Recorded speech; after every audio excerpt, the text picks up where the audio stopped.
Crack ACF exam channel में आप सबका स्वागत है। आज हम फिजियोलॉजी ऑफ एक्सक्रीशन का रिवीजन करेंगे। मेन जो एक्सक्रीटरी ऑर्गन होता है वो क्या होती है, किडनी होती है। ये मेसोडर्मली ओरिजिन होती है और ये एब्डोमिनल कैविटी में डोर्सली प्रेजेंट होती है एंटीरियर पार्ट में। ये क्या होती है, एक रेट्रोपेरिटोनियल ऑर्गन होता है। रेट्रोपेरिटोनियल मतलब जो कि सीलोम के बाहर प्रेजेंट हो। और किडनी का वेट कितना होता है, 150 ग्राम होता है। और 2 किडनी होती है तो दोनों किडनी का वेट कितना होता है, 300 ग्राम होती है। और इसका साइज़ कितना होता है, 1 मुट्ठी जितना होता है। किडनी का स्ट्रक्चर देखते हैं। किडनी की आउटर कवरिंग को कैप्सूल बोलते हैं। और किडनी 2 रीजन में डिवाइड होती है। बाहर वाला जो रीजन होता है उसको कॉर्टेक्स बोलते हैं और अंदर वाले को मेडुला बोलते हैं। कॉर्टेक्स में ये जो डॉट डॉट दिख रहे हैं ये क्या होती है, मालफिशियन बॉडीज़ होती हैं। और ये कॉर्टेक्स कुछ कुछ जगह में मेडुला में एम्बेडेड होता है, उसको अपन रेनल कॉलम्स ऑफ बर्टिनी बोलते हैं। और ये मेडुला में क्या होते हैं, ये पिरामिड्स बने हुए होते हैं। और एक क्या होता है, हाइलम प्रेजेंट होता है। हाइलम से क्या होता है, यूरेटर यूरिन लेके बाहर जाता है। रेनल आर्टरी और नर्व्स अंदर जाती है और रेनल वेन बाहर आती है। फिर ये हाइलम जो होता है उसका जो आगे जो एक्सटेंशन होता है वो क्या होता है, पेल्विस होता है।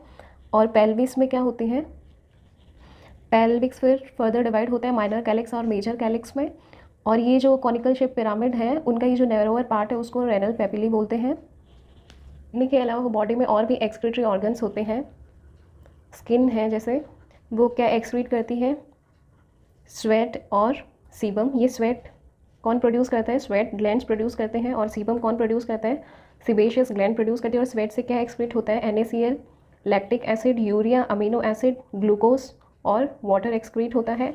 और सीबम के थ्रू जो कि सिबेशियस ग्लैंड प्रोड्यूस करता है उससे क्या एक्सक्रीट होता है, लिपिड, स्टीरोल्स, फैटी एसिड और दूसरे हाइड्रोकार्बन एक्सक्रीट होते हैं। दूसरा जो एक्सक्रीटरी ऑर्गन है वो क्या है, लीवर है। लीवर क्या एक्सक्रीट करता है, कोलेस्ट्रॉल एक्सक्रीट करता है, बाइल पिगमेंट एक्सक्रीट करता है और क्या एक्सक्रीट करता है, बाइल सॉल्ट एक्सक्रीट करता है। और ये जो तीनों है ये बाइल जूस में सीक्रेट होती है और बाइल जूस से ये अनडाइजेस्टेड फूड के थ्रू बॉडी से बाहर एलिमिनेट हो जाती है। और तीसरा एक्सक्रीटरी ऑर्गन क्या है, लार्ज इंटेस्टाइन है। लार्ज इंटेस्टाइन क्या एक्सक्रीट करता है, जो पॉइजनस फोस्फेट होते हैं और कार्बोनेट होते हैं उनको एक्सक्रीट करता है। और फोर्थ एक्सक्रीटरी ऑर्गन क्या होते हैं, लंग्स होते हैं, जो क्या एक्सक्रीट करते हैं, CO2 और वाटर वेपर्स। तो ये अपन ने देखे किडनी के अलावा और कौन से एक्सक्रीटरी ऑर्गन्स होते हैं। अब हम देखते हैं कि जो एनिमल्स होते हैं वो अपने एक्सक्रीटरी प्रोडक्ट के बेस पे कैसे क्या क्या एक्सक्रीट करते हैं। तो सबसे पहले होते हैं अमोनोटेलिक एनिमल्स। ये अमोनोटेलिक एनिमल्स क्या करते हैं, अमोनिया एक्सक्रीट करते हैं, जो कि क्या होती है, हाईली टॉक्सिक होती है। और ये हाईली टॉक्सिक होने के साथ साथ क्या होती है, वाटर में हाईली सॉल्यूबल भी होते हैं। तो अमोनिया को एक्सक्रीट करने के लिए बहुत ज़्यादा वाटर की ज़रूरत होती है। तो ये अमोनिया जो एक्वेटिक एनिमल्स होते हैं उनका एक्सक्रीटरी प्रोडक्ट होते हैं। एक्वेटिक एनिमल्स जैसे फ्रेश वाटर फिशेस हुई, मैराइन फिशेस हुई, तो ये सब क्या एक्सक्रीट करती है, अमोनिया एक्सक्रीट करती है। नेक्स्ट कैटेगरी होती है यूरियोटेलिक एनिमल्स। ये क्या एक्सक्रीट करते हैं, यूरिया एक्सक्रीट करते हैं। और यूरिया अमोनिया के कंपैरिजन में यूरिया को कम वाटर चाहिए एक्सक्रीट होने के लिए और ये अमोनिया से लेस टॉक्सिक होते हैं। और ये यूरिया एक्सक्रीटरी प्रोडक्ट किस किस का होता है, जो कार्टिलेजिनस फिश होती है उनका, एम्फीबियंस और मैमल्स में क्या होता है, यूरिया प्रोड्यूस होता है। मैमल्स में यूरिया कहाँ प्रोड्यूस होता है, लीवर में प्रोड्यूस होता है।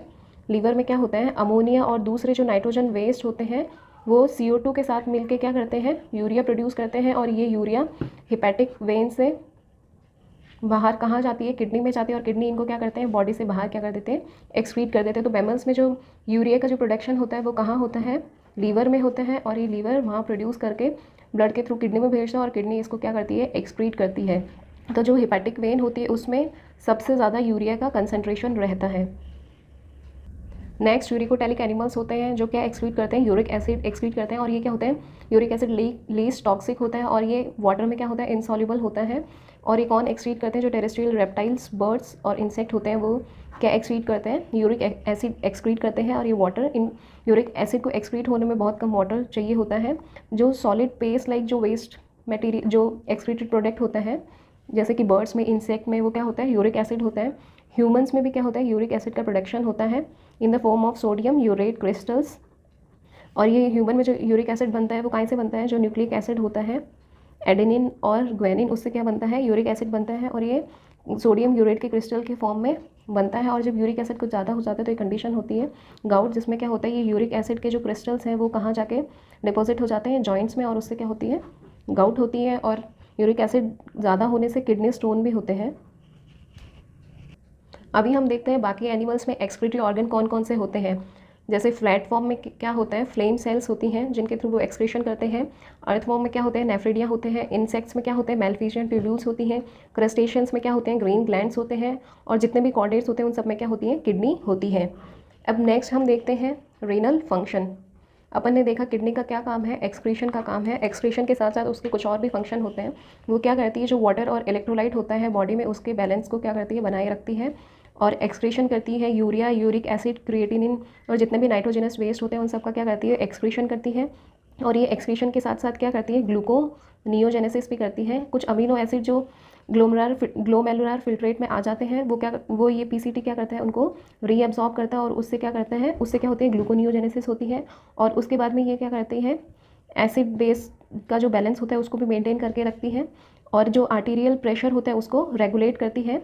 आर्टीरियल प्रेशर को कैसे रेगुलेट करती है, जब आर्टीरियल प्रेशर कम हो जाता है तो ये जो एफरेंट आर्टरी जो ब्लड लेके आती है यहाँ ग्लोमेरुलस में, वो क्या करती है, आर्टीरियल प्रेशर अगर कम हो गया तो ये एफरेंट आर्टरी जो ब्लड लेके आएगी वो कम होगा। ये ब्लड यहाँ पे कम होगा तो जो यहाँ से ग्लोमेरुलर फिल्ट्रेट बनेगा वो भी क्या होगा, कम होगा। तो यहाँ कम ग्लोमेरुलर फिल्ट्रेट होगा तो ये जब फिल्ट्रेट यहाँ डीसीटी में पहुँचता है तो डीसीटी में क्या होते हैं, मैकुला डेंसा सेल्स होते हैं। डीसीटी में क्या होते हैं, मैकुला डेंसा सेल्स होते हैं जो किसके लिए सेंसिटिव होते हैं, NaCl के लिए सेंसिटिव होते हैं। तो जब यहाँ ग्लोमेरुलर फिल्ट्रेट कम होगा तो यहाँ पे क्या होंगे, सोडियम आयन कम होंगे। सोडियम आयन कम होंगे तो ये मैकुलर डेंसा सेल क्या करेंगे, रेनिन सीक्रेट करेंगे। और ये रेनिन क्या करेंगे, एंजियोटेंसिन 1 को किस में कन्वर्ट करेंगे, एंजियोटेंसिन 2 में। और ये एंजियोटेंसिन 2 क्या करेगा, कॉन्स्ट्रिक्शन करेगा। और ये कॉन्स्ट्रिक्शन से क्या होगा, जो रेनल ब्लड फ्लो है वो इंक्रीज़ हो जाएगा। रेनल ब्लड फ्लो इंक्रीज़ होने से कार्डियक आउटपुट इंक्रीज़ हो जाएगा। और जो आर्टीरियल जो प्रेशर है वो भी क्या हो जाएगा, इंक्रीज़ हो जाएगा। नेक्स्ट इसके क्या फंक्शन है, हीमेटोपोइटिक फंक्शन भी है। ये जब हाइपोक्सिया की कंडीशन होती है उस टाइम क्या करती है, ये एरिथ्रोपोइटिन रिलीज़ करती है। और ये एरिथ्रोपोइटिन बोन मैरो पे एक्ट करती है और बोन मैरो क्या करती है, आरबीसी का फॉर्मेशन करती है। और नेक्स्ट रेनल फंक्शन इसका क्या है, ये विटामिन डी का क्या करती है, हाइड्रोक्सिलेशन करती है। और हाइड्रोक्सिलेशन करके उसको क्या करती है, कैल्सिट्रोल में कन्वर्ट करती है, जो कि विटामिन डी का क्या होता है, एक्टिव फॉर्म होता है। और नेक्स्ट इसका फंक्शन है ये रेनिन, एरिथ्रोपोइटिन और 1,2,5 डाई हाइड्रोक्सी विटामिन D3 भी सीक्रेट करती है।